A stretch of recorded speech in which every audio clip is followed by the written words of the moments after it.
नमो भगवते वासुदेवाय। प्रिय साथियों, आज की ये बात बहुत सामान्य लग सकती है, लेकिन इसका प्रभाव बहुत गहरा होता है। ये वही बात है जो घर घर में रोज घटती है, पर कोई खुलकर कह नहीं पाता। हमने अपने जीवन में कई बार देखा है कि पत्नी अपने पति की पूरी सेवा करती है।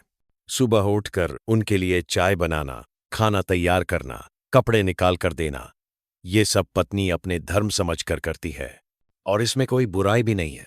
शास्त्र कहते हैं, पति की सेवा करना पत्नी का कर्तव्य है, और पत्नी का सम्मान करना पति का भी उतना ही बड़ा धर्म है। जब दोनों अपने धर्म का पालन करते हैं, तभी घर में सुख और शांति बनी रहती है। लेकिन यहीं पर एक बहुत सूक्ष्म गलती हो जाती है, जिसे लोग सामान्य समझकर अनदेखा कर देते हैं। अक्सर घर के पुरुष नहा धोकर अपने कपड़े बाथरूम में ही छोड़ देते हैं और बिना कुछ सोचे समझे काम पर निकल जाते हैं।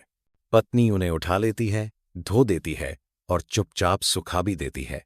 अब सुनने में ये सेवा लगती है, लेकिन शास्त्रीय दृष्टि से यहीं से भाग्य का प्रवाह उलटी दिशा में चलने लगता है। ये बात समझने की है कि कमर के नीचे के वस्त्र केवल कपड़े नहीं होते, वे पुरुष के कर्म, तेज और आत्मसम्मान से जुड़े होते हैं। जब घर की लक्ष्मी उन वस्त्रों को नियमित रूप से धोती है, तो अनजाने में ही उस पुरुष का तेज कमजोर होने लगता है। मैं ये नहीं कह रहा कि पत्नी पति से प्रेम न करे या सेवा न करे, भावना बिल्कुल अलग है। सेवा और मर्यादा में फर्क होता है। शास्त्र स्पष्ट कहते हैं कि पुरुष को अपने कमर के नीचे के वस्त्र स्वयं धोने चाहिए, चाहे वह कच्चा हो, पायजामा हो, धोती हो या पैंट हो। कमर के ऊपर के वस्त्र जैसे शर्ट, कुर्ता, कोट में कोई दोष नहीं है, उन्हें पत्नी धो सकती है, लेकिन नीचे के वस्त्र स्वयं धोना ही उचित माना गया है। साथियों, घर की महिलाएं लक्ष्मी का स्वरूप होती हैं, और जब लक्ष्मी से ऐसे वस्त्र धुलवाए जाते हैं जो पुरुष के निजी कर्म से जुड़े हैं, तो लक्ष्मी धीरे धीरे अप्रसन्न हो जाती है।